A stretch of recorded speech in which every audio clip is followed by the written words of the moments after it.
Development Trust NI and Trademark, we've been delivering a series of information and awareness raising program on community wealth building, supported by the Department for Communities. So that's a time limited program that's due to conclude in March 2022. So there are four elements to that program of work. The department itself is to establish an ministerial advisory panel, which has not yet been brought into place. There will be engagement with senior civil servants from across Engaged Communities Group and DFC to support them look at some of their policy and programs from the perspective of community wealth building. We ourselves, Development Trust NI and Trademark, are engaging with 50 community anchor organisations from across Northern Ireland. And then also we're hosting a series of public webinars, seminars, obviously of which this is one, looking at the key pillars of community wealth building. So these public sessions then allow us to widen out the discussion and to bring public and social actors and private interests, I suppose, together to consider, some of the challenges that exist in terms of this agenda around community wealth building, and to consider ideally the solutions that are required to move this agenda forward, particularly across central and local government, where the responsibility for the delivery really resides. Our advocacy as a network of community development trusts really is on behalf of the third sector in this conversation, and we want to ensure that the voice of community, is at the heart of the policy debate on the 5 pillars of community wealth building. So we're critical that that's our space, if you like, in this conversation, and that's also key interest from the Minister of the Department of Communities. The communities are centrally involved in the conversation about an understanding of community wealth building, difficulties that exist and what needs to be done to resolve those. So we've been working with CLES, with Stuart here for a number of years now on this agenda, more broadly around local economic development. We've sort of segued into this development space around community wealth building with their support.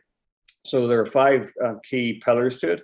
One is around the socially productive use of land and property, and that's something that Development Trust NI has been leading on for a number of years, trying to support central government implement its policy framework around community asset transfer. But that's around looking at how we better utilise and manage public assets, how we facilitate community management and ownership of those assets, and potentially then to explore new models of ownership, including community land trusts and cooperatives, as well as potentially exploring social public partnership models for asset management and service delivery.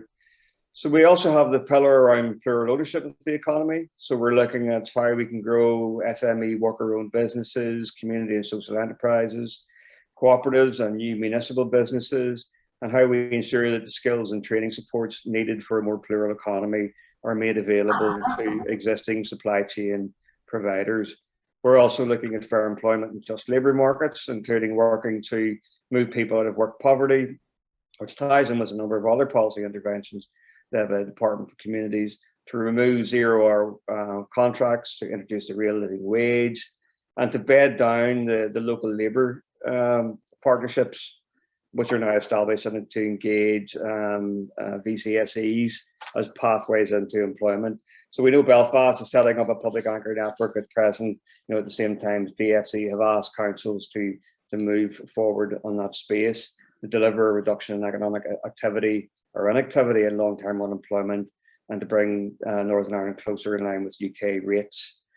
Provide increased support for those with health conditions, especially mental health and disabilities, and create mechanisms for government to collaborate with councils and other departments to design local solutions. We're also interested in considering how we make financial power work for local places. And we did have a webinar conversation on this last week, and that is recorded and that is online, and the presentations on that are available as well. And in that, we looked at how do we establish new financial investment, which is about more than attracting just external, national or international capital into our economy, and how do we utilize the financial wealth that already exists in local areas. How do we develop policy, and how do we develop legislative means that lock this into the local economy? So, for example, last week we discussed how we might redirect the financial wealth of local authority pension funds into an agenda around community wealth building. How, for example, might we take the Northern Ireland Central Investment Fund for charities and redirect its investment into local economy? How might we, for example, then engage credit unions or develop a role for credit unions? They're some of the best capitalised or financialised in all of the UK and use that as a financial investment resource to support business development and regeneration. And then, of course, the fifth pillar then of community wealth building is around the progressive procurement of goods and services, which is the focus of this afternoon's conversation. And that is around developing, a procurement process where the cost of service is not the overriding factor, and legislating for social value criteria in public tendering processes, investing in strengthening the supply chain and trying to build an ecosystem of providers which support local employment. So that's the focus of our conversation this afternoon around the role of public anchor networks in community wealth building, was a particular focus around procurement of goods and services, but obviously the other pillars of community wealth building, they're all intertwined, they're all directly related, and they're all equally important. So I would say, from my perspective, look, we already have public anchor networks in Northern Ireland, and they're called community planning partnerships. However, I think their scope is limited to community planning, and even now, 4 to 5 years into the process, is limited in what it's been able to achieve. Maybe partly because of the terms of reference. That we don't have that sort of level of democracy, operating at local government level in the same way we have in Scotland and England or in the south of Ireland, for example. So community planning has no legislative teeth, and the facilitators of that council have no legislative powers. And then so deliver against the broader community wealth building principles that can establish, a more progressive approach to local economic development. That opportunity then is I suppose, is missed. But I think we are making headway around social value through, we have a renewed focus on procurement practice, and that's a positive. The Finance Minister, Conor Murphy, has announced in July of this year a new policy which will require mandatory scoring of social value within public procurement contracts, and that's due to come into play in June 2022. And it notes that tenders must include a minimum of 10% of total award criteria to social value. And I understand already that Belfast City Council have gone out for consultation around their procurement practices, and I think, if I'm right, John, you may correct me on this, are leading on that on behalf of all council authorities in the north of Ireland. But the policy will apply to service contracts above 123,000 for central government and 189,000 for other contracting authorities, and construction contracts in above 4.7 million. So it's a move in the right direction. The new policy then also references the living wage being a condition of contract, and notwithstanding the concerns about the legality of this, I understand that there are many sort of concerns held by public bodies around putting this condition into existing contracts of work. It at least is making an appearance, which is a positive. So for this conversation and this afternoon, we're going to take input from several points of view, and we want to then explore how do we advance public sector networks in the north of Ireland, okay? So in Northern Ireland, we have focused in on procurement. We need to open out the conversation, as I've already said, to consider the wider principles. Community wealth building is just not about procurement, it's about all those other principles as well. So in this, we'll hear of the work being led by Belfast City Council in setting up Northern Ireland's first public anchor network, and where community wealth building fits within that and within its inclusive growth strategy. We'll hear about the work of Belfast Metropolitan College and QUB as public anchors and their contribution to community wealth building, and we'll reflect on wider work from across the UK with input from Stuart from the Centre for Local Economic Strategies in Manchester. So really, this is being recorded. We will have a note on this session as well. We will have a press on it, and we will be using the information that's gleaned from the presentations and from the conversation to form part of our report back to the Department for Communities at the end of March next year. And DTNI and Trademark will be working with Queen's University Belfast to compile that report as well. And hopefully, in that process, actually write the policy framework that's needed to push this agenda forward in the north. So, I've stressed this a number of times already. We want the session to be, informal, we want it to be conversational, and we want it to be solutions focused. So to that end, I need to encourage you to use the chat room, to throw in your thoughts, your comments, your ideas, or whatever, and then use the question and answer space that's available at the end of the presentations to maybe have more focused issues raised that you want to take forward. Is that okay? Can I get a thumbs up from people on that? Yeah. Okay, great stuff. So look, our first speaker then is John Tully. So thanks, John, for for picking up on my ask to come and present on this. John Tully is Director of City and Organisation Strategy at Belfast City Council. John has overall responsibility for the coordination of the Belfast Community Plan, the Belfast Agenda, and the Council's climate team, strategy, policy, corporate HR, organisational development, marketing, communications. My God, goodness, John, there's anything you don't do, as well as leading on the inclusive growth strategy as well. And obviously you have a relationship with this work as well. So John, thanks. And can I pass it over to you now? Yeah, thanks very much, Charlie. And thanks everybody for coming along this morning. I'm going to just very quickly share some slides. So if that is visible to you, if somebody could just give me the thumbs up there. Yeah, great, thank you. Just get that into slide view, presentation view. Listen, Charlie has already touched on the basis for the work that Belfast is doing in this space. It is very much around the community plan for the city, the Belfast Agenda. Belfast Agenda was created in 2017, and this has been very much the basis for all of the work we do across the community planning partnership, but also the basis for our strategy for inclusive growth across the city. And as you can see from the graphic there on the right, the focus on our work to date has been very much placing inclusive growth at the heart of everything that we're doing, whether it's economic growth, whether it's for people who live in the city, whether it's the work that we do to further develop the city, including as infrastructure, and of course those who work and learn within the city as well. So that concept of inclusive growth is very much at the heart. I will just give a very quick plug, if I could, because we're in the process of reviewing the Belfast Agenda. Hard to believe that we're coming up to 4 years since that version was first published. So I will at some point pop into the chat the link for that consultation work that we're doing. So Charlie touched on already, the role of the council in terms of the Belfast Agenda is very much one to convene the partners. And the partners are a combination of the statutory partners, the community voluntary sector, and the private sector as well. So there's a really broad range of partnership. And for all of its weaknesses as an instrument, it's a really good way to get people around the table and to get a common approach to things like inclusive growth. So what I'll do is I'll just step you through a little bit of what we've done in terms of that overall approach to inclusive growth. And obviously that links in through to the approach to community wealth building that Charlie has outlined. And we'll touch on, I'll touch as well on the work that we're doing with Claire's to really drive that forward.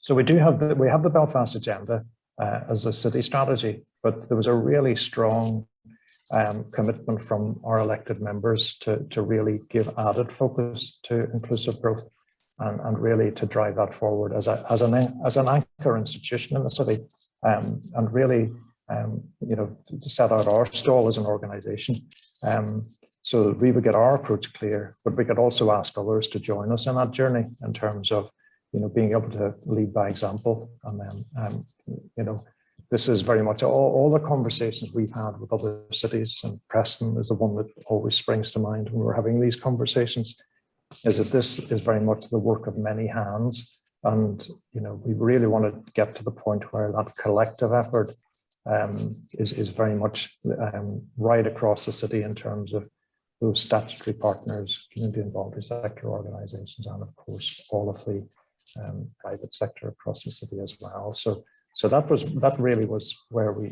got to in terms of that work, a lot around inclusive growth. And really what that means is, it is about purchasing power. Whenever we were putting the strategy together, we looked at our spend as an organisation, and in 2018, our total spend was 90 million revenue and 38 million capital. So we as a single organisation in the city, that's a major lever that we could use for inclusive growth. And of course, we employ about 2,500 people or so, and the ability to set out the standards in terms of what we would do there in terms of fair wages and contracts was really important as well. And our continued work there to explore opportunities for apprenticeships. So we as an organisation with that spending power and that number of staff have an important role to play. But of course, all the services that we deliver across the city in terms of things like employment and academies can really help to grow and support social enterprises, cooperatives and micro businesses and SMEs. So there's a really important role there. So all of that effectively means that we as an organisation can take that focus, but also use that as a call to action across the city as well. And then in terms of one of the elements of that social value procurement policy that really came out of that is really about helping us to drive inclusive growth through that procurement power. And really, as I said, back in 2018, we were spending 90 million revenue, 38 million capital. So, recognizing the benefits that we can get from that is really significant. So I suppose we'd set out some objectives around that in terms of social value. And that was about really engaging with local suppliers and encouraging respend within the Belfast economy, supporting those micro businesses and small businesses that make up about 90% of the business landscape within Belfast, and looking at social enterprises and cooperatives, and also looking at ways of creating that local employment opportunities for long-term unemployed, economically inactive, and other groups that are underrepresented. So we would give specific focus to those cohorts of people that we're targeting through the wider Belfast Agenda. And of course, that gives us an opportunity, as well as that social value that we would add. We can also work with suppliers that give that commitment to environmental sustainability as well, which of course is really important. So looking at things like reducing waste, reducing carbon emissions, and looking at the energy efficiency right across the council supply chain is really, really important. And we were able to address that through this policy framework as well. And making sure, similarly, that we have that ethical framework through the supply chain. So things like modern slavery as well, seeing those commitments from organisation. So, as it says there, this was a clear message to our supply chain that we do want to do businesses with those organisations that make those commitments. And again, a quick plug, because this is currently out for consultation, and I will pop the link into the chat as well. This policy for procurement is out live until the 14th of December. So it is your opportunity to help shape that. So I really would welcome your comments on that. And I know that the procurement team will be going through all of that as they go to the next stage of defining the policy. So, just again, to touch on some of the other elements of that, there's the use of reserved contracts that would support social enterprises and cooperatives. And we would encourage and reward suppliers that reduce the use of 0-hour contracts and that pay their employees the real living wage. And as Charlie said, we very much see it, we're leading the way by introducing this as a framework within local government, and very, very keen to make sure that the wider anchor network across the city follows on that. So with that in mind, we've set up this anchor network across the city that very much looks at our role as that convener and how we can get those other big institutions across the city to play that really important leadership role that would positively impact everybody that lives and works in the city. So, as I say, talking to Preston, this is the work of many hands. There's a lot that can be done through the value that those big organisations bring to the city. So we have established this through community planning. We've got a really strong set of core members there, as you can see on the slide. We're currently going through the analysis of our own spend within Belfast Council, but also the South Eastern Trust within Ulster University and Queen's as well. So I see that very much as the first cohort and CLES are very actively supporting us in terms of raising awareness around this approach, but also doing that analysis and giving us some really practical recommendations out of that work that we would take forward. And I very much hope that we can use that then to get a second cohort of anchor institutions to work with us to develop this approach, and then we'll get the economies of scale with that and continue to encourage others to be part of that. So then, I suppose just broadening that even further, and Charlie again has touched on this, the wider principles of this approach, and we see all of this as being connected together and intertwined. And what we've done is we've developed this concept of a city charter, and that really does extend the approach. And it's a series of pledges or promises which would effectively promote good employment in terms of the practices right across the city. But look at how those 8 pledges would contribute towards this concept of inclusive growth. And of course, that's very strongly aligned to the community wealth building approach.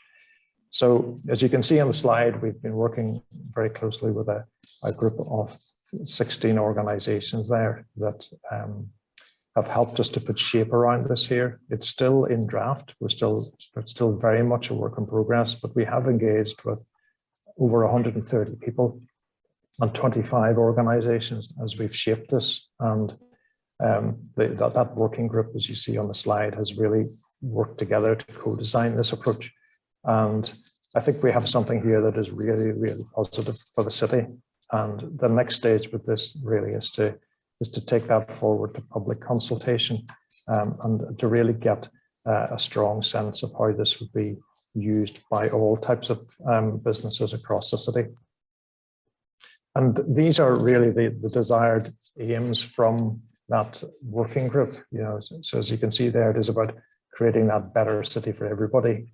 And whilst this is a voluntary scheme, it is very much about a tiered level of membership where the organizations would be accredited depending on which of those pledges they have actually made commitments to and have been able to demonstrate progress in those areas. So we would hope that is a tiered model where, as organizations increase that commitment, that is recognized. And it really does give a way for businesses across the city to be recognized for the type of organization they are and the positive contribution that they make to the overall well-being of the city, as it were.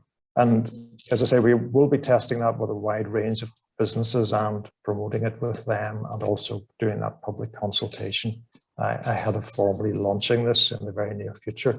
So that's very much a work in progress, but I think something really positive and very practical in terms of being able to drive this approach forward. And then just to finish up in terms of the next steps, we had a piece of work that's been done in the city called the Innovation and Inclusive Growth Commission, and that commission very much looks at the things that need to be put in place to further the approach of inclusive growth in the city. And there are big themes in there that really closely align and support the ambitions in the Belfast Agenda. So as we take those forward with partners across the city, there's a real opportunity to further embed this approach. And again, there's a strong ambition from our elected members, and we've seen recent notices of motion which really call for further action and further approaches to be developed around community wealth building. So that's very much a work in progress at the moment as well, in terms of shaping the next phase of that.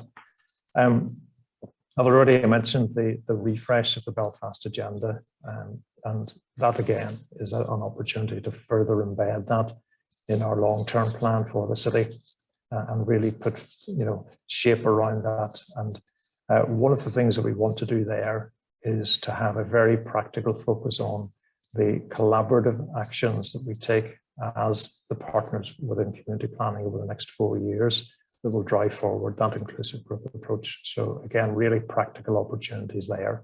And of course, as Charlie has mentioned, there's the work of the Minister within Department for Communities that's really driving forward this approach, and obviously we will stay aligned to that.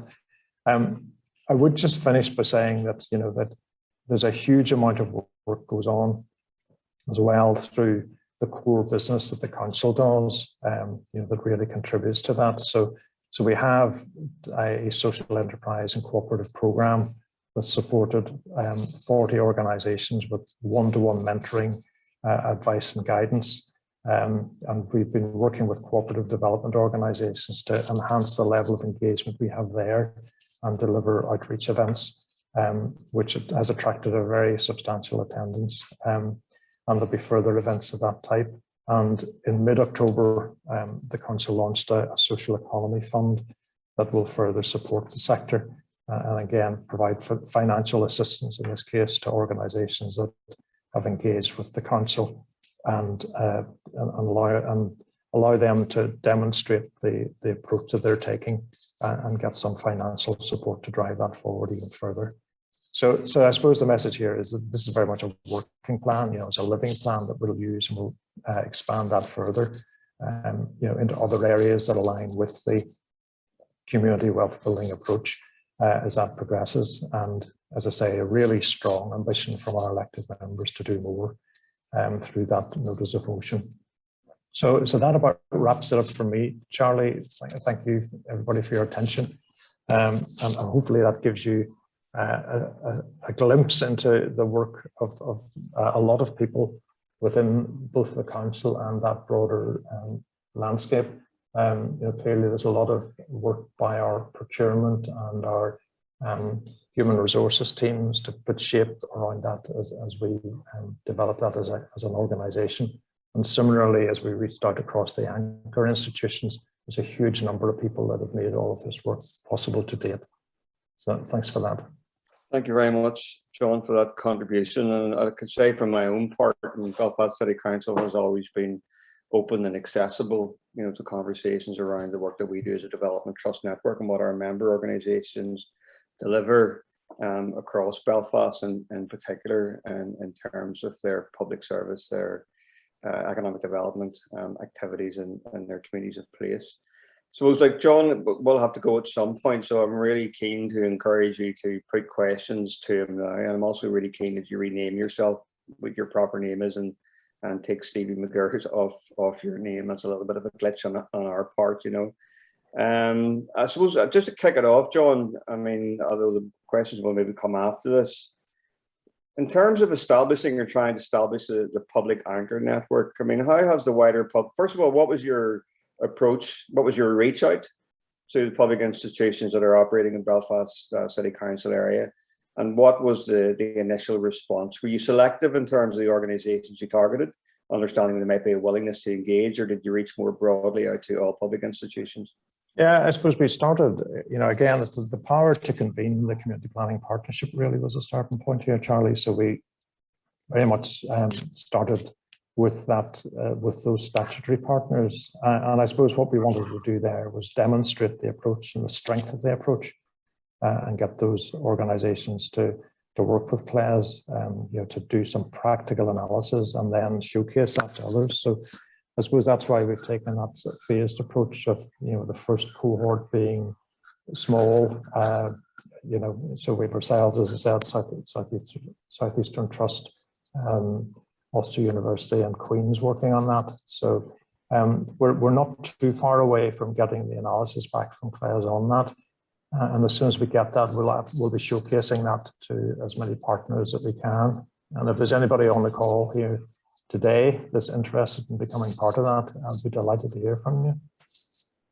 That's really great. Thanks very much, John. I will add into that as well. DTNI is doing a little piece of work with Newry Mourne Down District Council, and again partnering with CLES in that regard. So we're covering similar territory. So happy to share the findings of that approach as well. I think getting the methodology right is really important, I think, as well as just bringing the public partners into the process, So, okay. The other thing that you mentioned then was around like the work that City Council delivers in terms of encouraging social enterprise development, cooperative development. You made reference to 40 organisations, I suppose, supported, and you've made reference to the forthcoming social economy fund, which is normally something we're over like a rash, you know what I mean, when you mention funding in this place. But what's your general feeling in terms of like, is there a culture within the third sector, within the social economy sector, within the cooperative sector that can actually respond, you know, to the opportunities that are being presented by the council? Yeah, I mean, I think so, and I would probably need to defer in terms of the detail to some of my colleagues in economic development on that one, Charlie. But certainly, you know, the ambition's there, and I suppose the opportunity's there, and I suppose it's very much about how do we grow all of the, you know, capacity within the city. And, you know, that giving opportunity to develop the capability is an important step of that, you know, with social enterprises and cooperatives. But it is, you know, 90% of the businesses across the city are small and micro businesses as well. So they have a really important role to play here as well. And of course, that concept of keeping that wealth local, they have a part to play there as well. So it's that continued focus on all of those organisations that I think really gives us the scale. Okay, thanks, John. Louise, you have your hand raised there. Thank you very much indeed. Can you hear me okay? Yeah? Yes. So thank you, John, and thanks indeed for extending the invitation to get involved, because it would be a very important objective for me, or an ambition to be part of this as Belfast Met, and in due course I'll be able to set out our take on this important concept. But I suppose, John, my one question that I would want to ask you is, how does this, in your view, sitting within Belfast City Council, how does this relate to the work on the Belfast Region City Deal specifically? And I know I have a colleague here at Belfast Met, Damien Duffy, who has been a leading light in terms of bringing forward and representing the perspectives of the 4 affected colleges within the Belfast Region City. So I'm very keen to understand how these important initiatives interface, and indeed how they might converge and enrich each other. Thank you. Yeah, absolutely. So we work very closely with Damien through the Community Planning Partnership as well. So Damien has absolutely been a fantastic partner to work with through that. And of course, the work of Belfast Met is really integral to that overall approach around inclusive growth. So that's been fantastic in terms of the contribution that's been made there. I mean, I do think that there's really strong alignment between the city deal and the outcomes and the vision for the Belfast Agenda. So those two things are absolutely, you know, they're one and the same in my mind in terms of, you know, providing that opportunity for inclusive growth.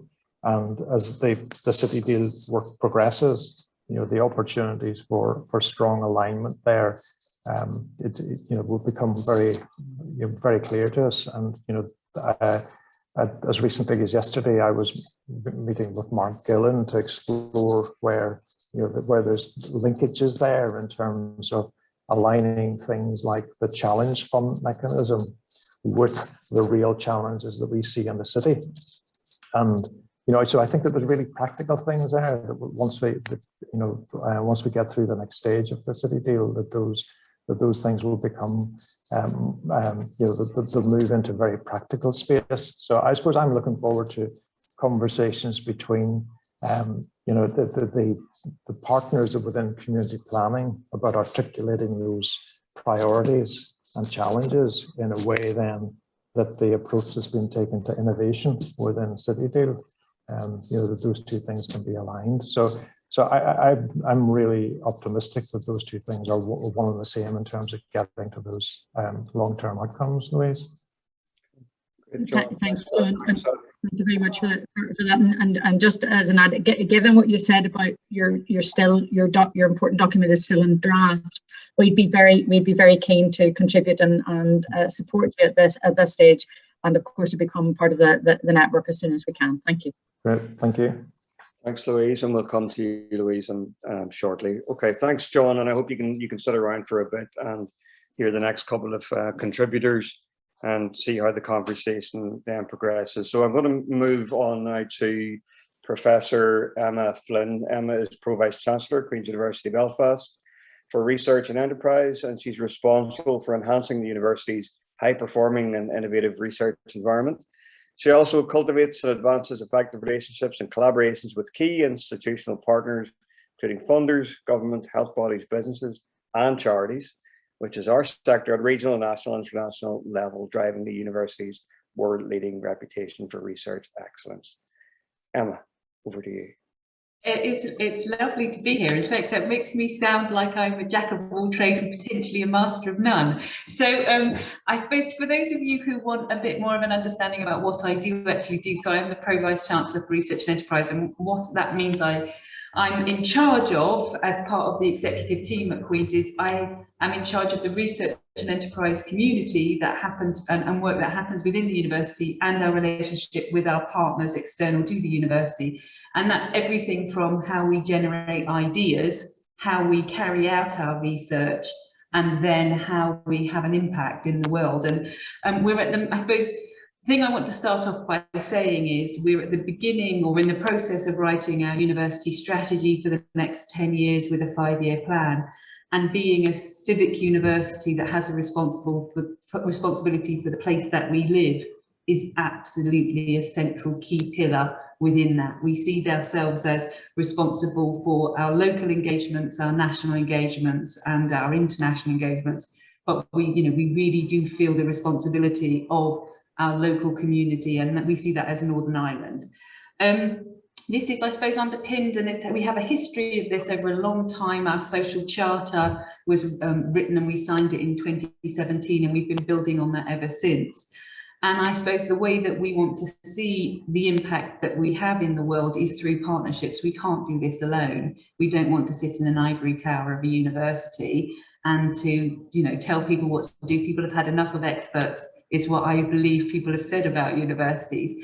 And I think there's something about universities thinking about their purpose within the world and how we can use the skills and opportunities that we have to be able to make a positive impact for our local community. So I think universities are multifaceted within that, and I think we're trying to see that in the relationships that we've been building up. So first and foremost, we're researchers. So we've heard a lot already this morning about people working with Queen's, drawing from the skills that we have to be able to map out what the current situation is, what the future situation could be, and how we can get there, and what effective interventions are. So I suppose we see ourselves as researchers, partners, to be able to help people get to what they want to do.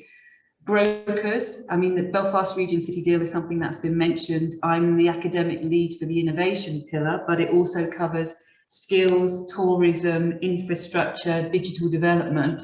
And we definitely want to see all of the city deals, because there's not just one within Northern Ireland, there are multiple city deals happening, being about inclusive growth, being about investment in our local community. We've been able to do that, I suppose, through Queen's, in that we are quite good at spin-outs.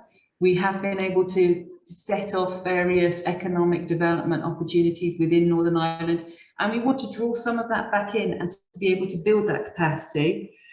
So we're partners. We've been working with a number of stakeholders within Northern Ireland to think about how we can build up capacity beyond Queen's.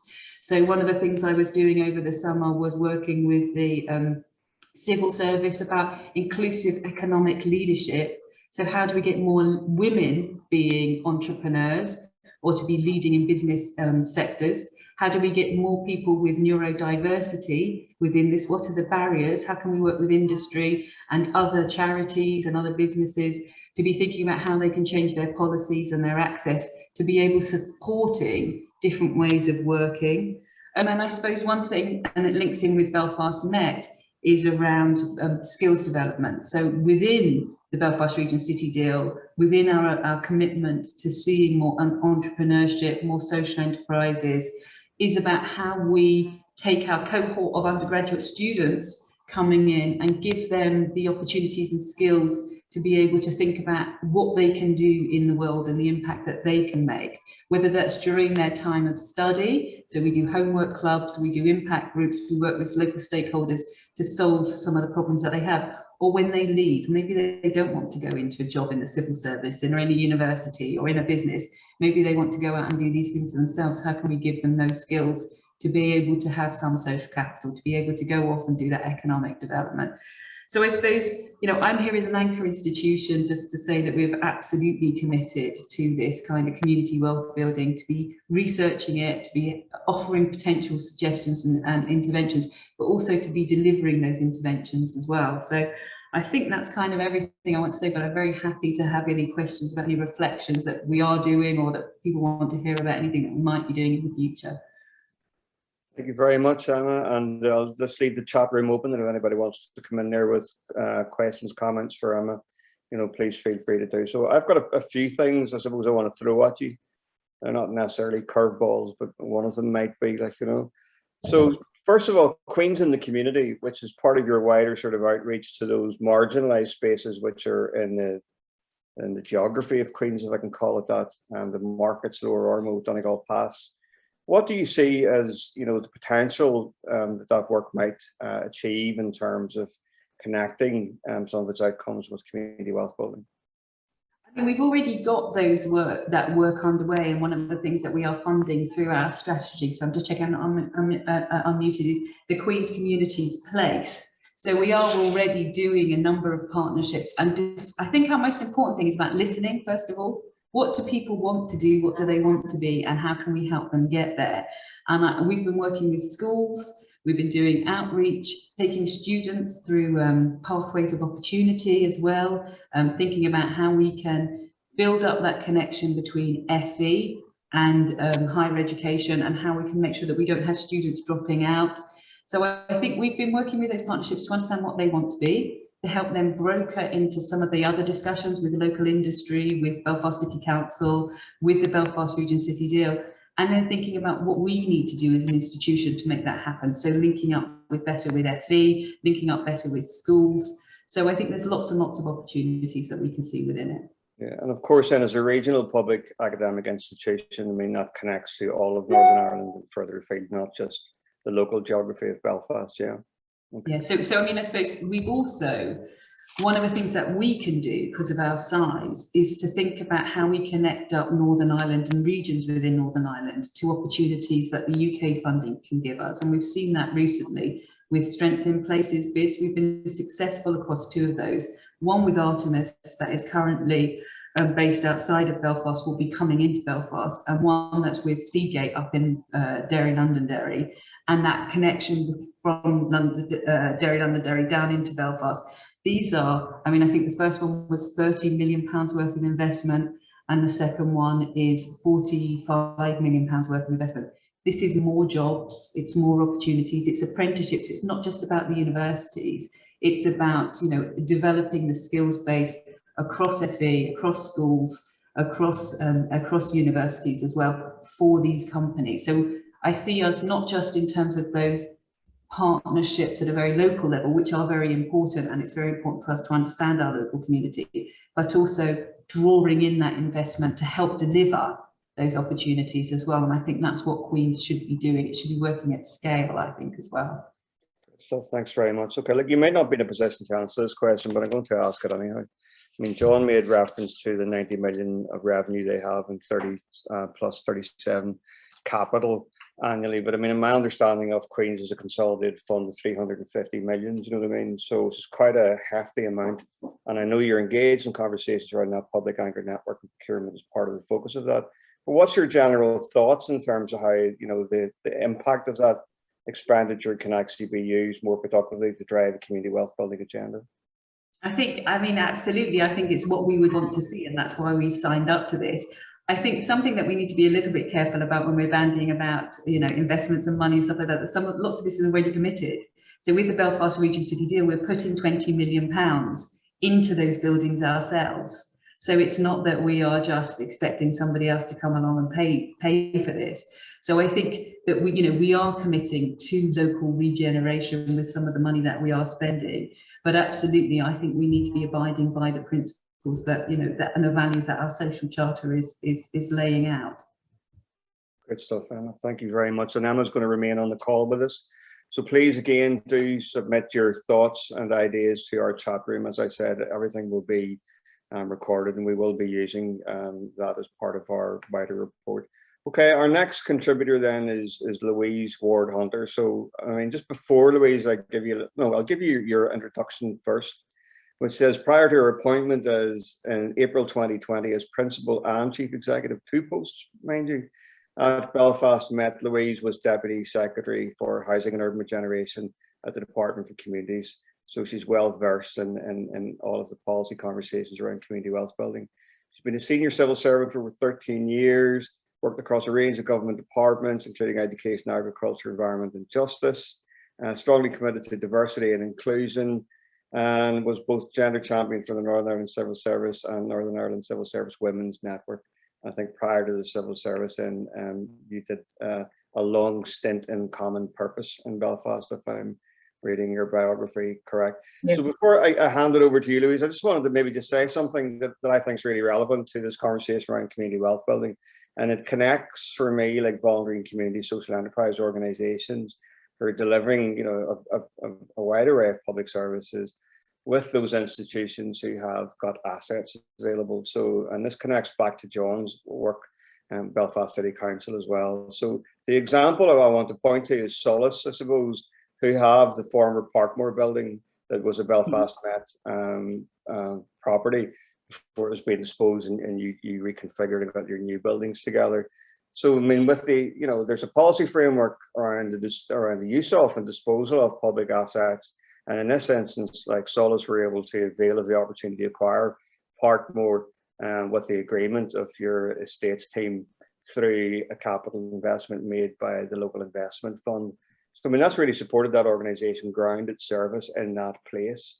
But that organisation is also growing as well and delivering a broader range of services. So actually what it's doing now is it's got overspill from that space and it's now having to rent privately. So I mean, in our focus, if you like, our encouragement is around community ownership.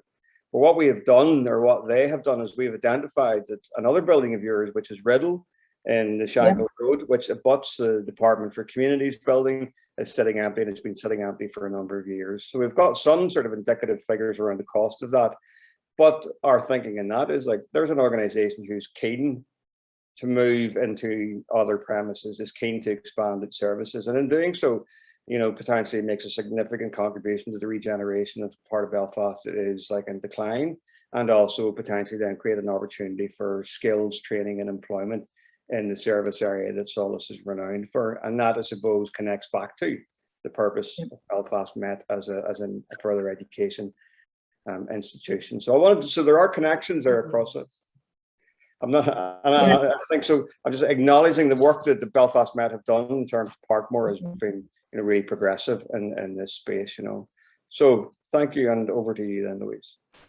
Thank you very much indeed, Charlie. And it's always funny enough, just this morning I started the day with talking with an old colleague from Common Purpose, because I'm going back as a visiting speaker for them very soon. And for me, I think for, you know, one's background is helpful and relevant to how you see the world. Of course, it shapes us. But given that I cut my teeth in Northern Ireland in the voluntary sector, I have a very strong commitment, and then moved into the public sector. I think the issue is for those of us who are culture hoppers or sector hoppers. Part of the if you're doing your job right, you take the learning from the culture and the sector you were in before, and you bring it in to try and inform and to whether you call it join the dots, but certainly to make the contribution in terms of the civic space and promotion of social and economic inclusion from whatever point of the compass you happen to be working at now. So that is very much my personal philosophy in terms of working at Belfast Met. A word or two maybe about Belfast Met, and I suppose in a way how we see ourselves. So for those on the call who may not know us desperately well, we're one of the 6 further education colleges in Northern Ireland. We are the largest. We have around about 14,000 learners every year. We do everything from level 0 to level 7. I'm happy to tell a bit more about what that really means, but basically from entry level skills right the way through to degrees. And we do a huge amount of work in terms of outreach. We are a designated college of sanctuary. We have done a huge amount of work with Syrian refugees. We are prepared and stand ready to work with the Afghan refugees coming through. And we also do a lot of work with more vulnerable, tend to be younger people, through our Futures programs and our work with the Princess Trust. So I think, and we have, we are the lead college in the further education delivery into the prison service as well. So there's just a brief flavour as to who we are. We've got 4 campuses across Belfast. Here in Titanic Quarter, this beautiful room that I'm in, over in Millfield city centre. We're in the west of the city in Springdale, and we're in the east of the city in Castlereagh. So I suppose in many ways we would consider ourselves an anchor institution, and in thinking about, well, what are the relevant stats? Our income and grant and aid is around about 65 million a year. We procure about 11 million worth, that was the 19 to 20 figures for goods and services from a range of suppliers, many of whom you will understand are local. And of course we have to follow, the standard public procurement bits in relation to the size of contracts, but that of course links into the size of your contract, links into the whole biosocial piece. And part of what I'm interested in, and indeed previous ministers within DFE have had one previous minister, now gone, but in recent memory, was very interested in what was our organisation doing in terms of its relationship, in terms of being plugged into the community. And I think being posed a question by a minister is always a very helpful thing, and there's a necessary examination of conscience implicit in that. But I was happy to be able to say, this is all the stuff that we're doing. We're plugged in terms of a satellite hub in Girdwood. We offer, a range of things to community-based organisations, discounts on commercial rates, all those sorts of sensible things. But actually, to my mind, and thank you very much, Charlie, you've named here some of the other practical things we've done as well in terms of sensible divestment to support community organisations who are entirely aligned to a wider development agenda in terms of community capacity building and wealth building. But I think the issue for me is, as we now embark, I know that Emma said that Queen's are working on their 10-year strategy with a 5-year plan. We've just launched last Thursday our 3-year strategy. We had a slightly shorter time frame because things have been so volatile. So instead of doing 5 years, we opted for 3 years, and we've set out our goal very clearly in our 5 objectives for that plan. And part of it for me is about being, in many ways, those objectives actually embody being an anchor institution, because there are three of the objectives link around who we serve, our learners, and our learners live and learn and work in our wider community, of course, and we aspire to be a college of choice, partner of choice, and an employer of choice, and all of that clearly abuts and contributes to the wider greater Belfast area, with almost 1,000 staff, and what that translates to into salaries going into the economy. That's about 30 million going into the economy and wages. I could talk a bit more about where that sits in our relationship with contractors, but actually I think there's a few things that in a way at a strategic level might be more helpful to focus on, and I suppose that's a little bit about reflecting on, well, what are the challenges being a non-departmental public body, substantially in receipt of grant and aid, also driving income in a way, and trying to be connected and be connected in public service. So that is what it's all about. We have a dual mandate. All FE colleges have, and that is about contributing to the economy and also delivering on social inclusion. So that dual mandate is absolutely integral to what we do. I think there are a few important things, and what I'm delighted to know through the work that I've done with them as Vice Chancellor at the Queen's, and indeed Paul Bartholomew, Vice Chancellor at Ulster, through the tertiary working group, is we are seeking to conceive of ourselves as an ecosystem now, a skills ecosystem, a skills and learning ecosystem, so that we can overcome in Northern Ireland, in a relatively small community, the issue that we are inevitably competing for the young people who come through. And actually it's about transcending the issue of competition and really moving much more clearly into the collaborative space for post-16. But that's only part of the story. Actually, what some of those relationships between anchor institutions is seeking to do is all about contributing to enriching society overall. And I think, one of the things that's not good enough, the FE sector sometimes, having worked in the Department of Education and looked after youth, and youth was always a bit of a Cinderella policy subject. When I joined the FE sector, I thought, I've been there and done it, and working with people where we are a Cinderella. I don't believe in that. I think this is about equal partners bringing their strengths and their contributions as anchor institutions, and no one should be in the corner or overshadowed. And simply the issue of parity of esteem is one. It's a debate which really is, we should be beyond that now, in terms of all of us playing our individual and collective parts in the public square.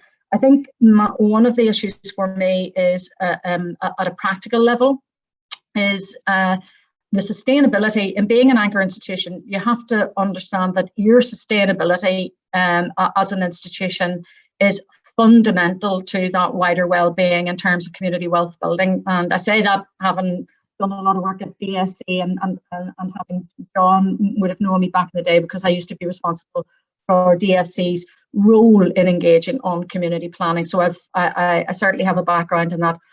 But the sustainability and viability of anchor institutions is one that exercises me. And what I can tell you now is that we've seen falling enrolments in the FE sector, and actually there's a real issue for us about how do we continue to, and by the way, this is not about vested institutional interests. This is, in this conversation, that sustainable and viable organisations together form a powerful network. We are a network of physical network, and indeed, if you can say it, a strategic network too. So actually, strong anchor institutions are absolutely fundamental to being able to deliver on the ambition that have been set out. I'm interested in playing my part from as I say, the part of the compass that I'm on is what can I do in conjunction with others to galvanise the further education sector to be that progressive. I call us skills engine. Anybody who follows me on Twitter, they know that that's my hashtag I invented, hashtag FE skills engine, because I think that's our distinctive contribution into the whole issue of being able to develop true capacity building and social the social capital that we need. You talked, Charlie, when you were introducing me, about aspects of physical assets and physical and the physical capital that we have, and I certainly am keen to leverage that ever more. But I have to confess, my true interest and my passion, which is why I came into education, is about how do you leverage human capital? How do you equip and empower learners and citizens to fulfill themselves socially and economically? And that, if I draw those threads together, that's what I'm interested in. And I suspect, given the presentations we've already heard from Emma and John, actually, for me, it coheres around the citizen, whatever age they are and whatever service provision that we are providing to them relentlessly. And you were kind enough to mention part of a career I had many moons ago in common purpose. It does come back to the common purpose. It comes back to working in partnership. It comes back to an enlightened and engaged group of partners who actually are willing to transcend their individual institutions' edges, making the walls of our institutions more porous in order to serve our community and society at large. Thank you very much. Thank you very much, Louise. Lots of food for thought there. I think we may have some sort of problem with the chat room. And so Stevie has noted that if you do have a question, and if it's not appearing, then somebody just, Emma's questions are certainly appearing. Just given to Stevie McGurr at DTNI, and Stevie will repost those. And can I also then note that my colleagues Sean, Paul, and Margaret, who are on the call today, if there's any intervention or comment you want to make, I mean, please do so. I suppose just a few things that you mentioned that thought that struck something with me, and maybe it's because I'm of a certain age as well. Particularly when you're talking about the sustainability of public anchor institutions, we never really thought about public anchor institutions sort of falling by the wayside. But I suppose there's been a significant restructuring of further education over the past 20, 30 years. You know what I mean? You made reference to there being 6 FE colleges across Northern Ireland. And it used to be that in every, I suppose, town or village or hedge in the road, there was an institution as such, do you know what I mean? So I mean, not that I'm saying that's concerning. I think maybe the restructuring of it has been a positive thing as well. But maybe one of the things that's been lost from it, I don't know if you have any thoughts on this, is the connections with community maybe have sort of been weakened as a consequence of that as well, where you used to have that significant outreach function into communities around skills development, where there used to be a very strong community education relationship with further education, maybe may have sort of waned. What's your thoughts on that? Well, as a former civil servant, people always used to say before my time, but I am absolutely cited on that, Charlie. And it was driven by money. It was driven the retrenchment that the FE sector undertook, pulling out of lots of the outreach and variety of buildings and the infrastructure that would have permitted that to retrench into what we have now, which are the 4 key campuses and also our satellite work in Girdwood and North Belfast. With that, I think, with that retrenchment, like a tide going out, the fostering of those really critical relationships with communities at a local level, they would naturally have waned. I think there's, in as much as there's nothing new under the sun, things are cyclical. And I believe that actually that engagement, albeit by a slightly different route, is part of the territory that I'm in. One of the key objectives, as I said, for my 3-year plan is that we will be a partner of choice. And that partner is not simply with government and with business, it is with community explicitly. Okay. And that sort of leads me on to my sort of next question as well. I mean, in the present time, do you think voluntary community social enterprise organisations are strategically engaging with FE colleges to play that role, as you would say, around leveraging human capital and playing a role in terms of creating pathways for people that are maybe further from further education than they may be? Is that happening, do you think? Or can the VCSE sector be doing more? Well, my door is always open. That's a start, and I say that as somebody who came from the sector. I don't have it may be happening, but it's not happening in a way that is visible to me. So that's an entirely candid answer. And I think there no doubt are examples going on inside my own college and across the FE sector. Actually, I've not, and I've been here 18 months now, I've not been part of a conversation with fellow leaders in the sector, with key representatives to tease that out. And if Charlie, if you could be an agent to help us make that happen, I'd be delighted to participate. Okay, brilliant, Louise. We'll certainly pick up on that one. That's an interesting offer. Thank you. James Oakes, can I ask James, can I spotlight James? I think that's the term we use these days online, isn't it? And ask James to put his question to us directly. James, are you still there? You are. Sorry, yeah, I am here. Can you hear me? I can hear it indeed, yes. Yeah. I see Emma's given me a response.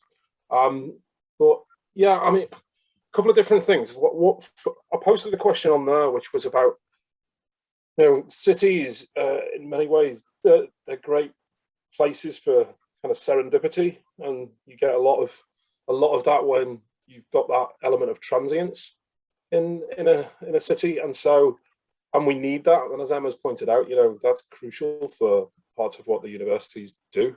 And it's just, how do you balance that with the definitions of community that people have, which is sometimes very focused on people who are long-term residents or have a long-term commitment to the place. And if I can, I'd ask another question at the same time, because it may be linked to a certain degree.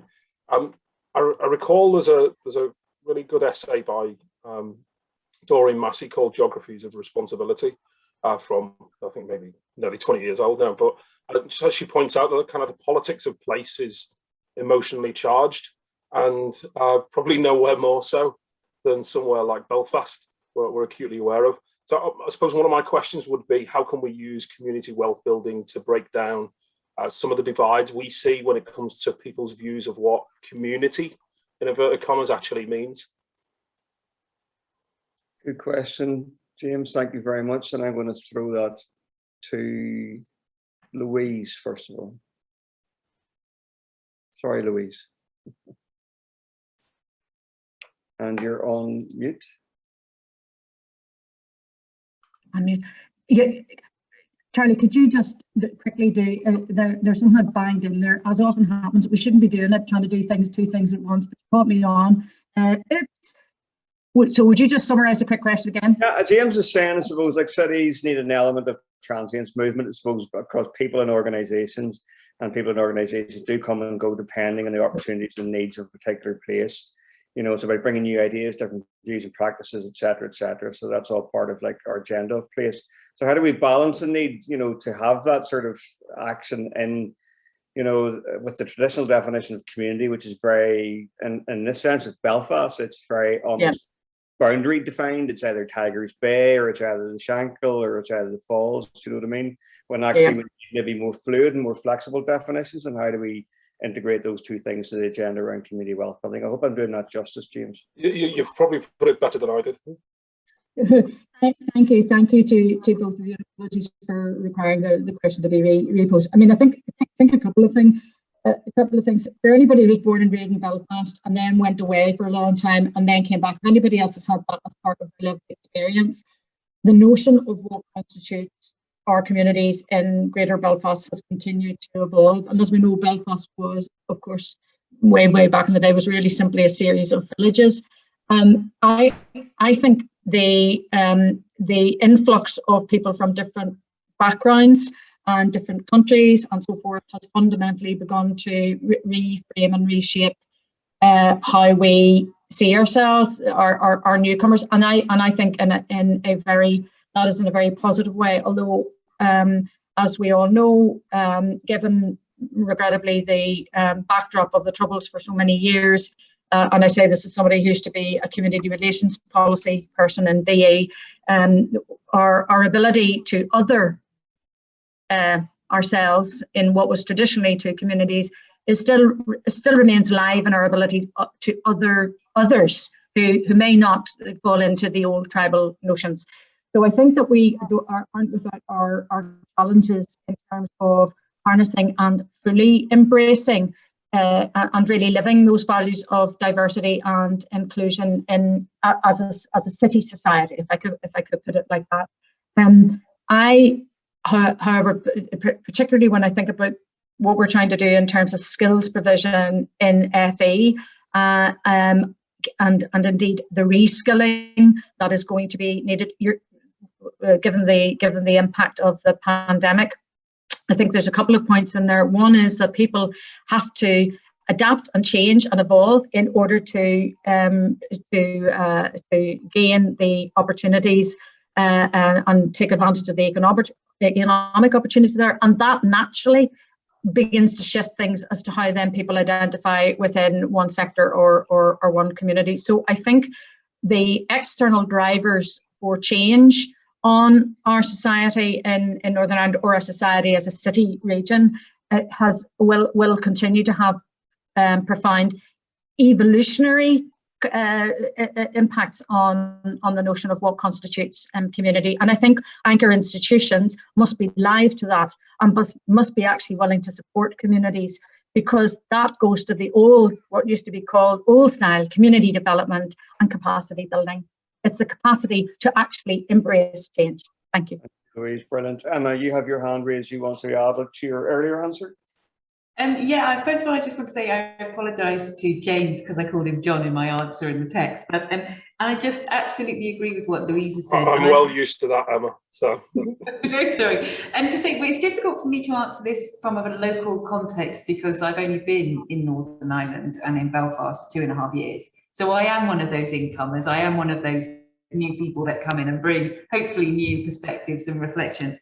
But I am a psychologist, and I do understand about some of the group dynamics work that's been done elsewhere and how identity influences what you want to do. And I think if you have, the work shows that if you have a common objective that is exciting to you, that benefits you, then that can overcome some of these kind of identity, different groups of opposing kind of agendas, that actually you can come together to achieve a kind of common goal. And I think we've got a great opportunity within Northern Ireland with the city deals, with some of the 10x strategy, with that.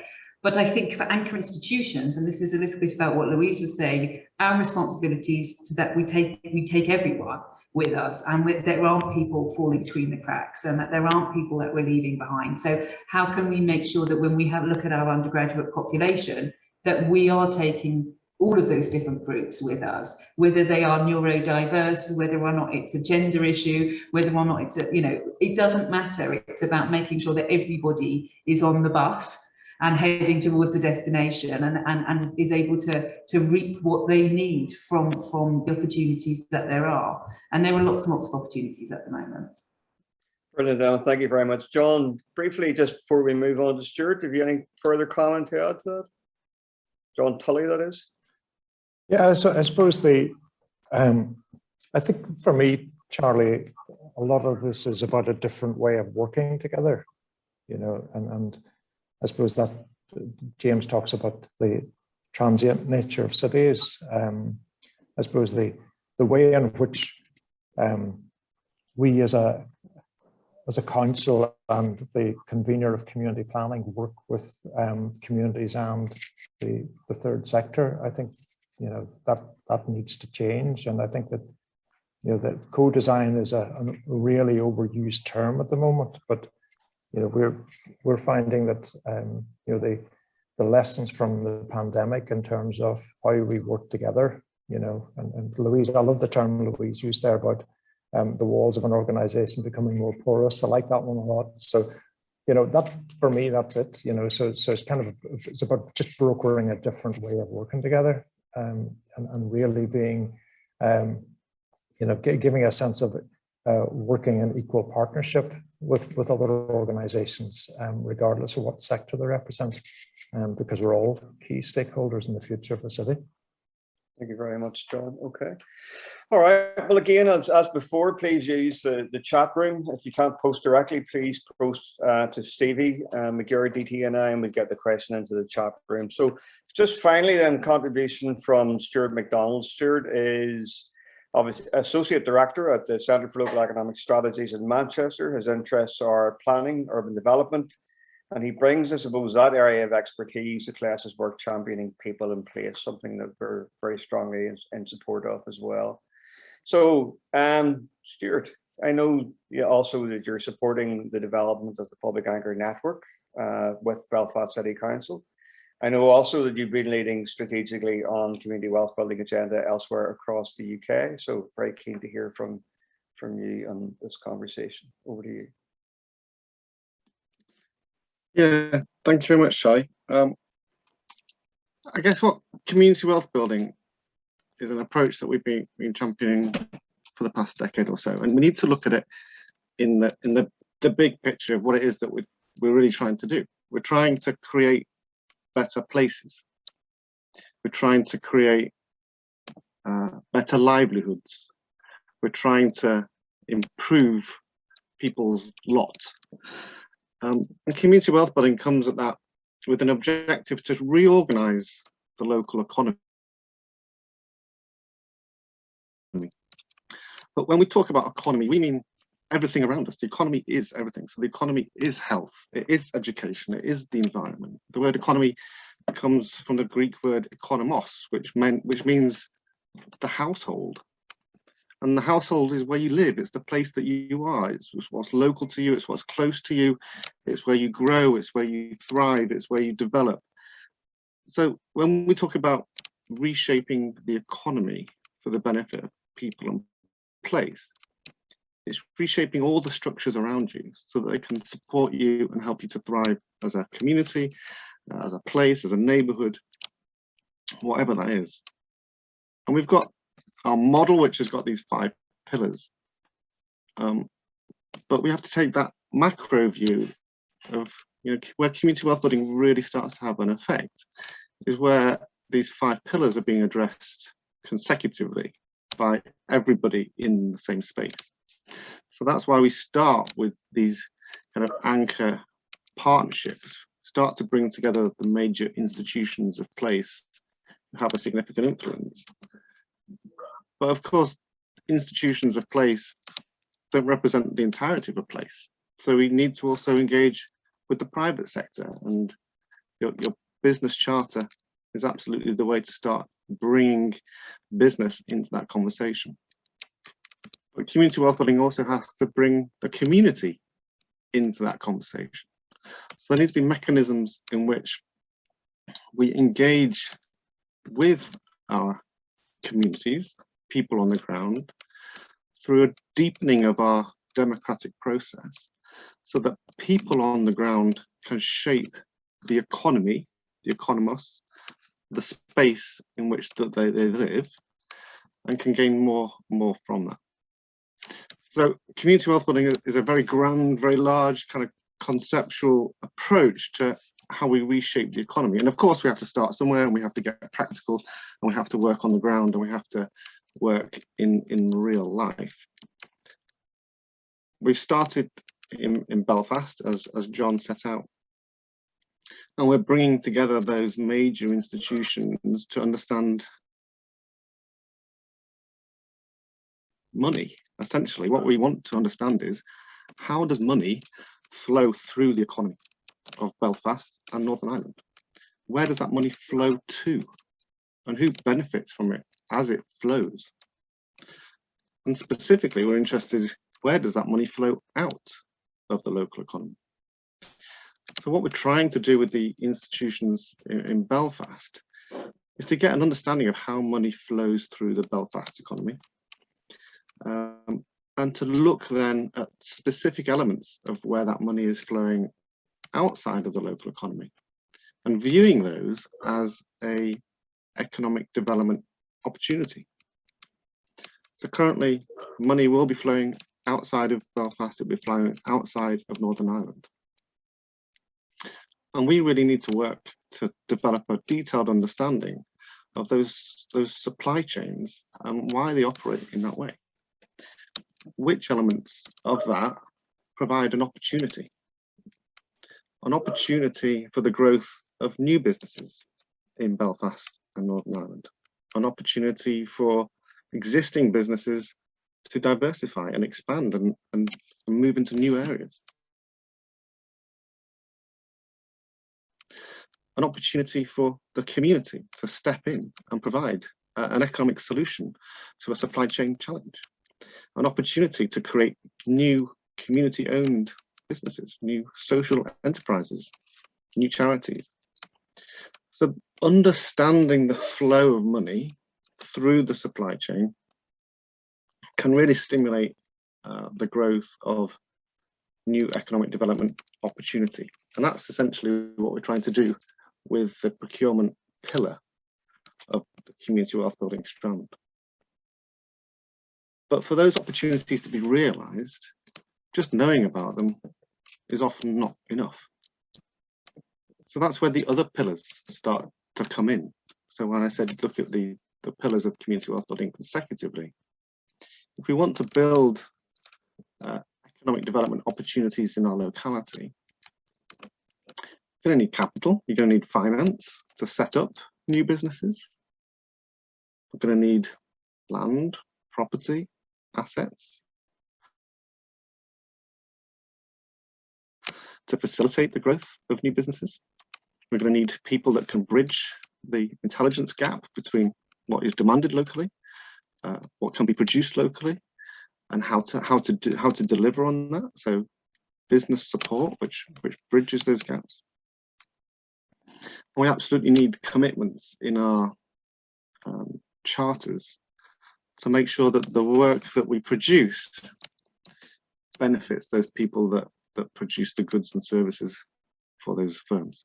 So fair employment, minimum living wage, for example, good routes of progression, so that people can actually move up and not be stuck in kind of basic living wage for their entire career. So community wealth building is a kind of big concept, and it needs to be, you need to keep that in mind in terms of what it is that we're aspiring to do. We're aspiring to shift with an intent the way that the local economy works. Spending is just one element of it. So that is the kind of approach that we've been developing across the UK for the past 10, 12 years or so. And of course, Preston is a model that gets lots of attention. But equally, we've been working for a long time now in Greater Manchester. We've got new anchor networks being established across the country over the last couple of years in places like Birmingham, in places like Wolverhampton, the Wirral, Gateshead in the northeast. And CLES are operating a series of communities of practice. So we have communities of practice for local authority officers. We have a community of practice for local authority leaders, politicians. We have a community of practice for housing associations. We have a community of practice for health institutions, and one for educational institutions, so universities and colleges. So I'd encourage all of you, where appropriate, to reach out to us and come and join in those communities of practice. Learn from what places around the UK are doing on community wealth building, and then how we kind of bring together that macro picture of the 5 pillars of community wealth building. I think that's it from me, Charlie.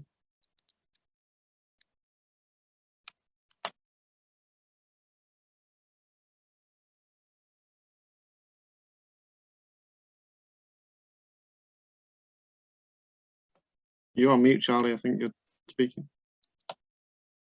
Don't worry, I wasn't saying very much. I was asking you about communities of practice and whether any sort of interest or inroads have been made through your work with a variety of councils, because I know you work with more rather than just Belfast City Council, if that idea has been picked up.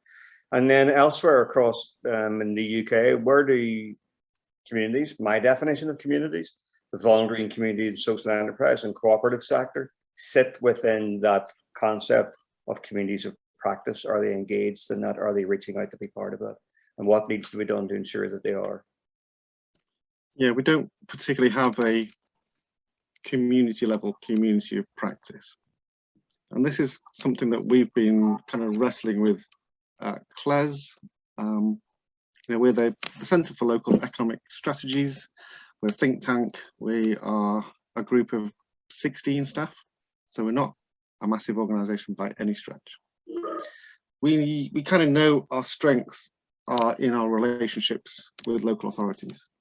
We are not a community-based organisation with practice on the ground in communities. What we need to do is really collaborate with others who can move into that space and take community wealth building as a model to grassroots level. So that's why we work with people like yourselves, Charlie. It's not something that we explicitly feel that we can take that mantle, because we're not best positioned. But we know that we need to build our alliances and our collaboration with local organisations on the ground to do more of that. Thanks for that, Stuart. I think as a network of community development trusts and associations, I mean, one of our concerns is that this becomes like trickle-down economics, where it becomes trickle-down policy, which is a brilliant idea, you know, where it resides in the heads of civil servants and academics and other public institutions. And when it actually hits the ground, it has lost all the intent and momentum behind it. So therefore, for us, I mean, making communities or supporting communities to be part of the conversation is critical. And one of the emerging ideas that's coming from that thus far is the establishment of community wealth building hubs, you know, sub-regionally across the north of Ireland, to which we connect or create a place for communities to be part of those conversations with other, well, with public institutions are obviously the key focus of this. There's a few questions in the chat room that I want to bring in for everybody, but I just want to ask you one further question around what you think are the barriers in Northern Ireland in terms of embedding, this community wealth building and driving it forward.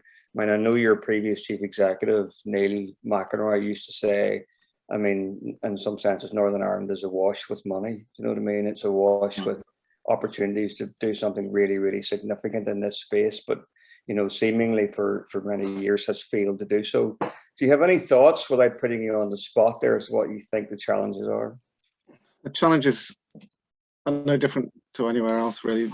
They are, and let's be honest about it, it's institutional inertia.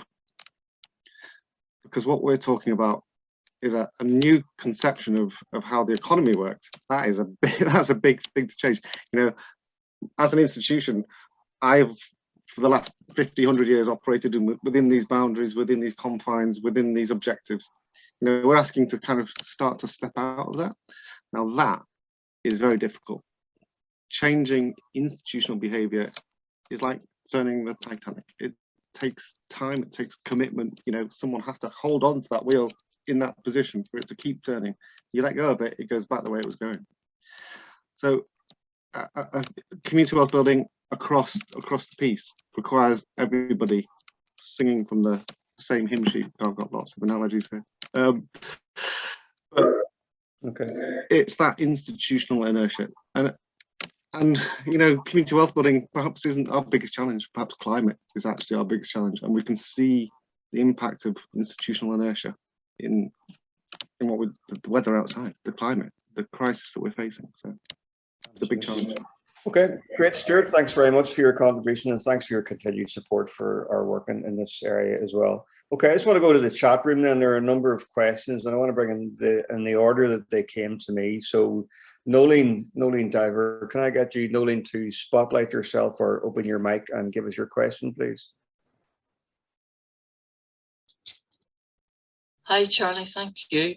Well, it's in there in the chat, and it really is about all the different strategies that we have attempted over the past: economic, social, educational, and some have made some progress, a lot haven't.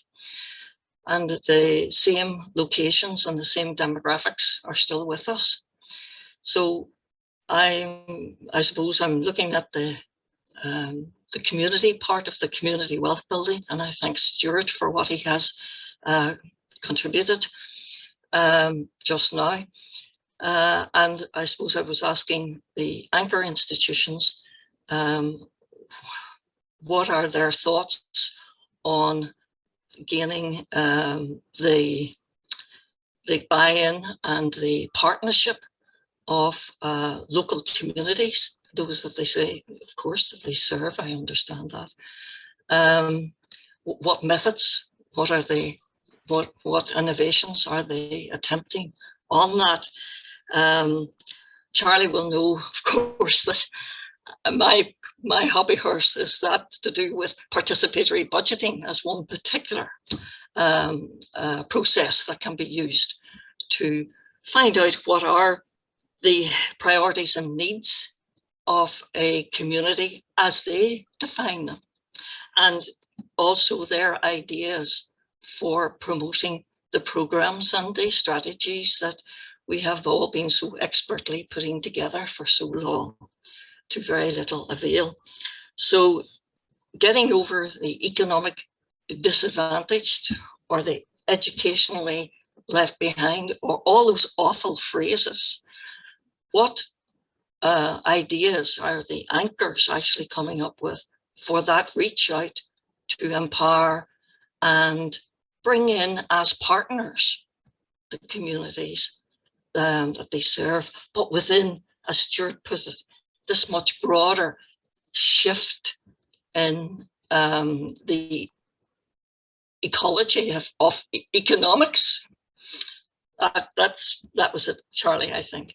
Thank you very much, Nolene. I can really sense the exasperation around the inertia that exists from the many policy interventions we've carried down through the years, but you put it well. Emma, you had your hands up there first. Do you want to respond to that? So yeah, I just really welcome this, and this is actually something that I do know about. I'm not just a jack of all trades. I have written a paper on participatory budgeting, and I've done some work on it. And actually, it's really good, but it's also really hard as well. So what I will say is, when we did our research, and we followed some participatory budgeting programs in the Northeast when I was working at Durham, and what we found is, schools benefit, or local youth groups benefit an awful lot, because they can galvanize their base to be able to come in and to do this. And some of the just as worthy causes maybe don't always get what they want, but I think there are other ways that you can do participatory budgeting that work.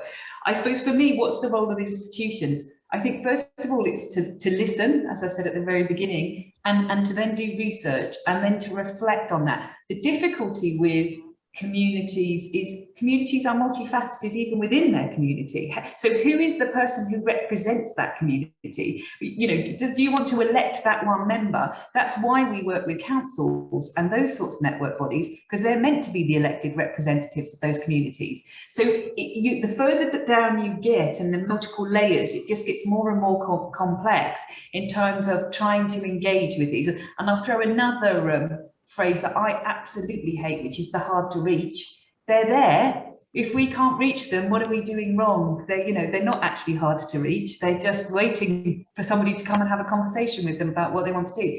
So what do? We listen, we do the research, we present the data, we look at other opportunities that can be outside of what might already be happening, and be able to present what could work in a certain group. And then we do it, and we see if it works, and we evaluate it.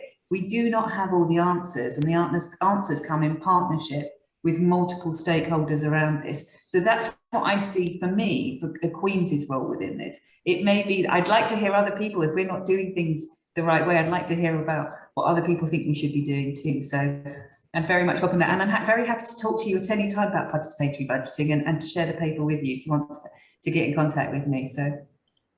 Okay, great, Emma. Thanks very much. I should let you know we are doing a public conversation around participatory budgeting, community wealth building later in November, so we will come back to you on that one.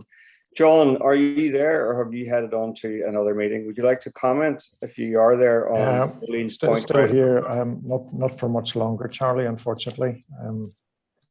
Yeah, I suppose some thoughts, and I would start with placemaking first and foremost here. It's that focus on the place and the people that live and work there. So I think that if we align to that way of thinking, and we've seen some really strong leadership in terms of the approach to that really does get to the stage where we're working really closely with communities, and some of the things that we're doing at the moment around the community planning partnership really, is I honestly believe the start of something that is transformational there. So I think that's number one. So that focus on place. I do think community planning as an instrument it's been good, but there's obviously lessons from how it works elsewhere. I think that there's a recent report from Carnegie Trust on that in terms of the overall approach, which we as a council have endorsed. That looks at how it links to programme for government, how it links to in terms of funding, and also in terms of how we use data and evidence, just to draw on a few examples there. So I think about just continuously improving those mechanisms that allow for better partnership working.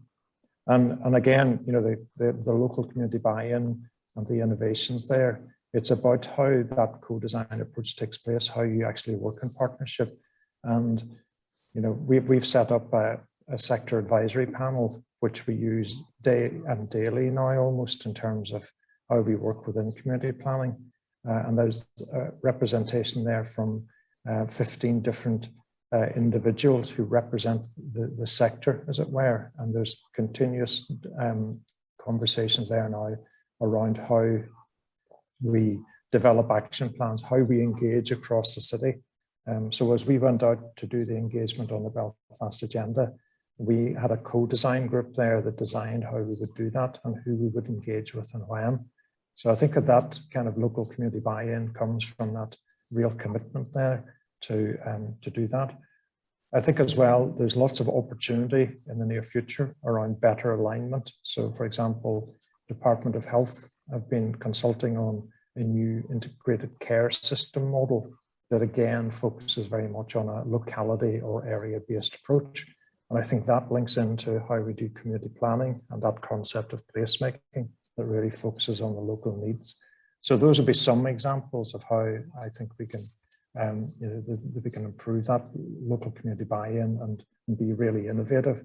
But ultimately, it is about co-design and taking that approach where everyone is an equal partner at the table that moves these agendas forward.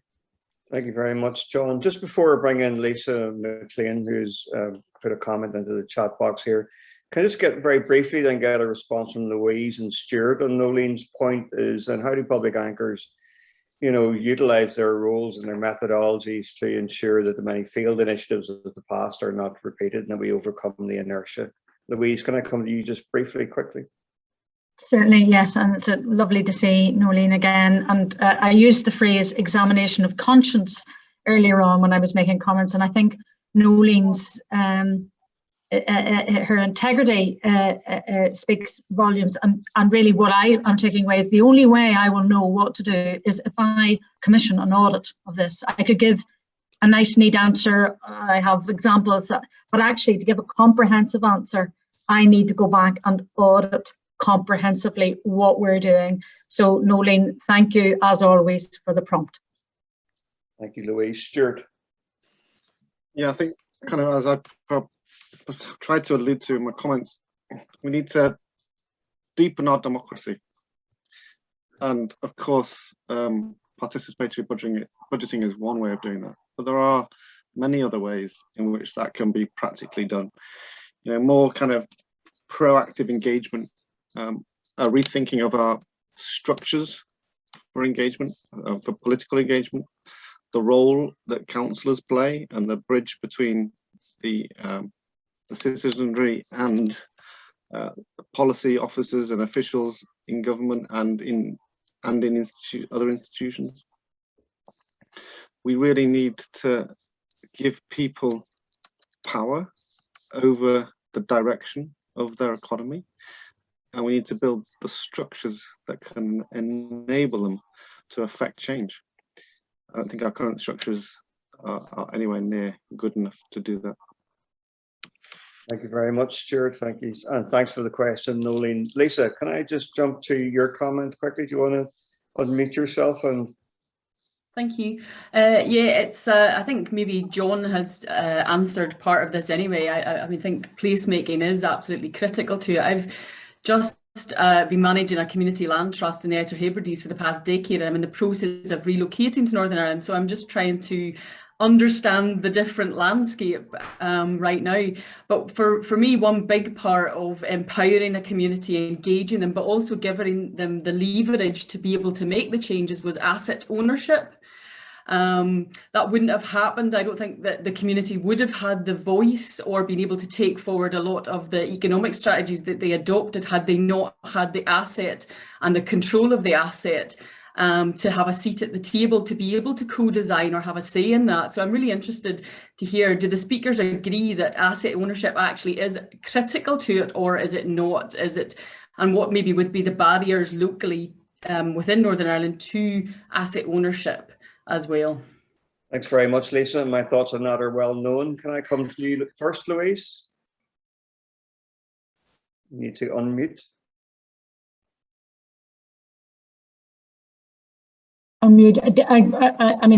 think Lisa, your comments are well made in terms of being petty. What I'm finding today is some of the challenges that are coming up are directing me back into my own executive team to make sure that we are doing everything that we possibly can. So I'll pause there. Some of these I don't think I can necessarily give the snappy answer to, but happy to hear others. I'm very happy to take the challenge away. Thank you, Louise. John, can I ask you to comment on that? And I presume that you would agree with with Lisa, I mean, having facilitated and invested in asset acquisition by a number of community development trusts across Belfast. Yeah, I mean, I suppose I would say that the next phase of community wealth building is a work in progress. And clearly we are a political organisation with, with elected members who will obviously make the key decisions in terms of the direction of travel on that, Charlie. So certainly, we would expect to explore the other dimensions of the community wealth building model in the months ahead, as we develop the next phase of the policy. And I'm sure that'll be something that elected members will give consideration to. Great, John, thank you very much. Briefly, Emma, and then Stuart. It's very difficult for me to judge this on. I mean, I suppose how much of it do you own and how much do you perceive that you have part of an ownership of? So, I would like to think that people perceive that the university is their university, even if they haven't studied here or, but it's at the end of their road and that they can somehow do something here. And I think we work quite a lot about inviting people in, especially people who maybe don't have things to do with the university. And so it's not, I don't know how much of that is to do, I own the asset and I have a say in how it's managed. And actually I perceive it to belong to me, even though I have no way of doing that. And I would hate to think that people don't think that Queen's is their university and that Ulster is their university too, because I don't own it, my boss doesn't own it. It's a charity, it's a public body, it serves the community. So it's a challenging one, but I think we work very hard and I hope we do it. But if we don't, then I'd like to hear from people about what we could do better. Okay, thank you very much, Emma. Stuart, briefly, and then we'll go to Paul, my colleague, for a final question. Stuart. Yeah, assets and land and property are probably the most significant wealth sink. It's where wealth is held. Our economy and our land and our property markets have become massively overly financialized, and that's driven by kind of low growth in advanced economies. Money, capital seeking return flows into land and property, and it makes community ownership and control of land, property and assets even more difficult. We've recently published a paper, I've put the link in there, and that talks about how we kind of really need to transform the process of community asset development.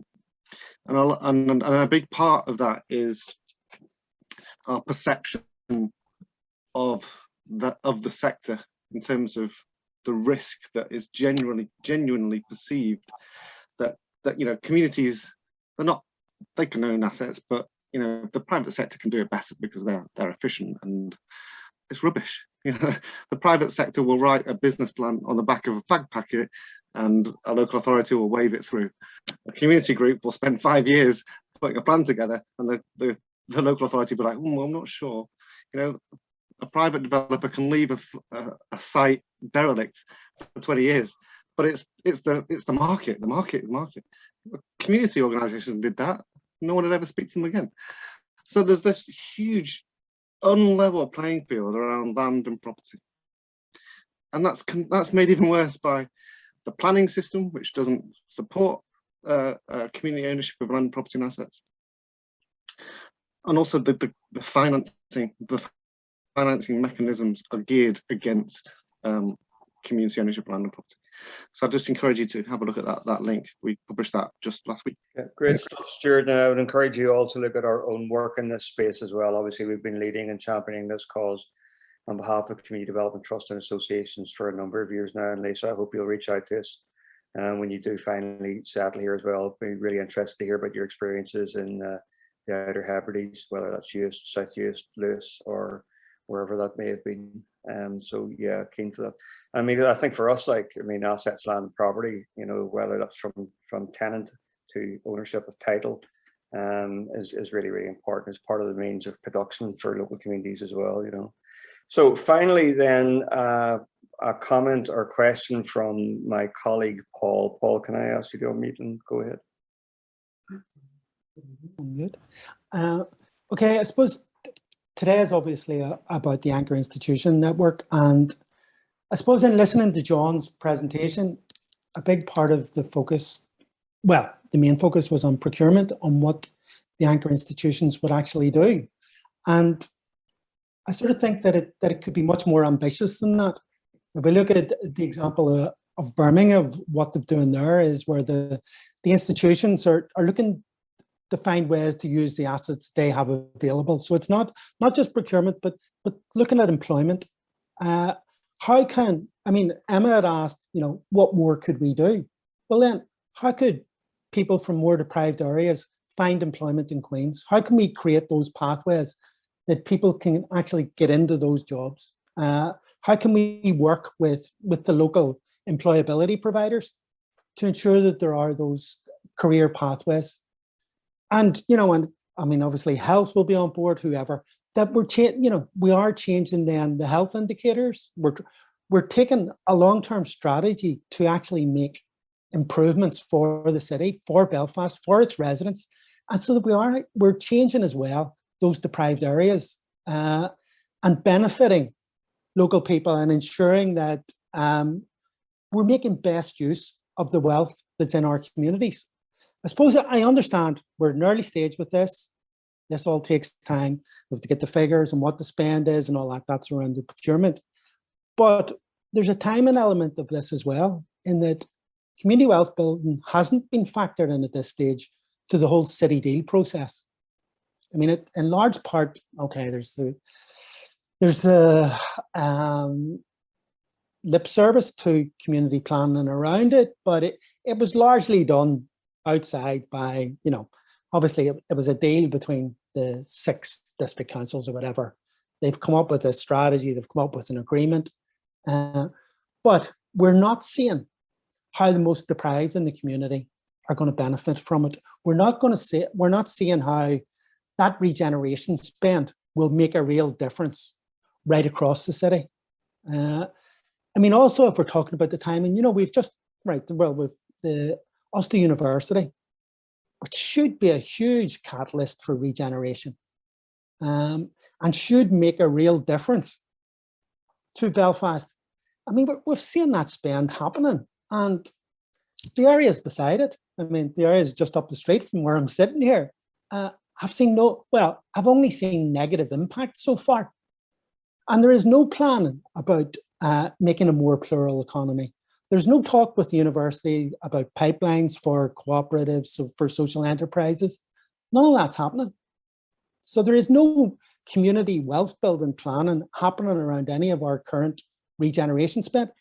And all of this is probably once in a generation spend. City Day, the university, you know, this is stuff that we're not going to get again. Whereas, and the anchor networks the anchor network isn't looking at it yet. So I think something needs to happen in that space. Thanks very much, Paul. Okay, can I just maybe just get a quick sort of response to that from both of them? John, I suppose a lot of that is you know, relates to many of the areas of responsibility you have at the minute, and then perhaps Louise. So I think the question is, like, we're not maximizing the opportunity, the moment that we're in, and the resources that are available to us to crack on more strategically with the community wealth building agenda. What's your thoughts on that? Yeah, I mean, I suppose, Charlie, the focus of today has been very much... John, you're on mute. Huh? Okay. Can you hear me okay now? Yes, we can hear you, John. Oh, that's great. Thanks, Louise. Yeah, I mean, I suppose today's focus has been very much on those things that we're doing, you know, in terms of, I suppose I laid out the approach to procurement to embed that social value, and talked about this concept of a city charter. Now, the city charter does go well beyond procurement. It does look at employment opportunities, and it looks at the entirety of the supply chain, in effect, within the city. And the work with Claes really puts a lot of emphasis on, you know, what that supply looks like right across the city. But I suppose, you know, in a broader sense, the points that Paul raised is really about, it's at the heart of the Belfast Agenda and the city deal in terms of the approach to inclusive growth. And we've identified a clear set of cohorts there of people that we're targeting through that. In terms of people who have been impacted by COVID, people who are economically inactive, to give two examples, and the focus of the work of the council in terms of the core services it provides, through employment academies and so forth, is very much about providing opportunities to upskill and reskill those people, and that in fact is what is at the heart of all of that core service that we deliver. So I do think that there's a broader story here around the approach to inclusive growth, that by focusing in on key elements of today, we haven't painted the broader picture necessarily. So I just would say that that there's much more happening than what I laid out there today, just given the focus of today's conversation. And I think that there is definitely a strong commitment from the council and from all of the partners in the Belfast Agenda to that approach of inclusive growth and targeting those individuals that are most in need. Thanks for that, John, and thanks for sticking with it. I know you were supposed to have gone earlier, but you give us the full 2 hours, which I really, really appreciate. Very briefly then, Louise, and then over to Emma, and then I'll just conclude. Okay, thank you very much for that. I mean, it's not meant to be an excuse, but the pandemic has derailed us all in so many different ways. When I started my job 18 months ago, it was in the pandemic, and it's remarkable how your focus comes back to home and hearth when you're dealing with that in terms of your own organisation. So my primary concern was delivering to our learners and keeping my learners and staff healthy and well and protecting their well-being. I think a bit like we saw digital, the acceleration that we did on digital actually happened through the pandemic. We now are recognising, as we engage in these conversations, that we need to accelerate the number of these conversations, but to achieve purposeful outcomes. So as I say, it's not, I don't wish to sound defensive, but I'm absolutely clear that we have to recognise the pandemic had a powerful effect in terms of some of this longer term collaborative, the conversations that underpin them to deliver meaningful action and meaningful outcomes. And we're ready to engage, because we're getting back, everybody's back to work. Thank you. Thanks, Louise. And Emma, finally. Just to say, I have taken this as a call to answer, Paul, and I will be taking it and thinking on it and thinking about it. But there are two things I kind of want to say. Absolutely agree with Louise, and I don't want to use it as an excuse, but I can point out 3 different meetings that I have had to cancel with community groups over the last year or so, big meetings about exactly these things because of the pandemic. It's not the same online when you're trying to get to those difficult issues. The other thing to say is there is actually no deal at the moment. I think some people think that we are well ahead of ourselves. The piece of paper hasn't been signed. There is no money. Everything we are doing on the deal, we are doing at our own expense, which we are very happy to do, and we can see the benefit of it. But I think there is a danger of engaging with people before we've actually got anything on the table as such, and make promises. And we are miles away from buildings being up and ready to run. We are having conversations about skills development, about needs. We are having engagements with industrial partners about inclusive growth, about the infrastructure, the digital, the community groups. But I worry that people think that the deal is going to suddenly happen as soon as we sign the piece of paper, and we are very far away from there being anything that is tangible or meaningful for a lot of groups, and we don't want to lose their motivation and their engagement in this by promising things too early before we've even got anywhere. Fingers crossed it does all happen and that we do get the bits of paper signed, is what I say, because they will be, but it's been a long process that has been delayed for over a year, I would say, in terms of when it was actually meant to be being kicked off. So. Okay, thank you very much for that, Emma. And can I also thank Louise, John and Stuart for the contributions they made to this afternoon's conversation. Can I thank those who've remained with us to the bitter end? Your thanks for doing so as well, and those who had joined us earlier. I mean, I think some of my takeaways from this, some of the key points around public organisations becoming more porous, and being open and being accessible for citizens, but also for citizens representative organisations, and by that I mean voluntary community social enterprise organisations, become part of the agenda and the work that emerges from that around community wealth building. And I think beyond that, it's for public organisations, to begin to work much better together. We have 111 public institutions in Northern Ireland, more so than anywhere else, per capita in the UK, and that gives us a very cumbersome administrative infrastructure, but one that we need to sort of grapple with if we're to take this agenda forward. So that's sort of my thoughts on that. I think we said we come into this, it was about a conversation. I think we have had a useful conversation. It's been really, really good. It's been really good to hear from Stuart about what's happening elsewhere across the UK, and also there's an opportunity now to draw from the work that they are facilitating with Belfast City Council. The Belfast City Council are convening with other public partners at this moment in time, and with a view to bring in an additional cohort of public institutions into that conversation. So I would say as well, on top of that work, and we sort of keep abreast of that and try to draw the lessons that are emerging from that. There's our own work in Newry, Morning Down District Council at the present minute in time, and obviously this work that we're delivering for the Department of Communities with Trademark. So our conversations remain very much open. We do have a view to present a policy framework back to the department at the end of March. So there will be other events happening in the coming weeks and months. So do please keep an eye out for them. So again, on behalf of Development Trust NI and Trademark, thanks for your time. Thanks for sticking with this as well. Thanks for your comments. Thank you.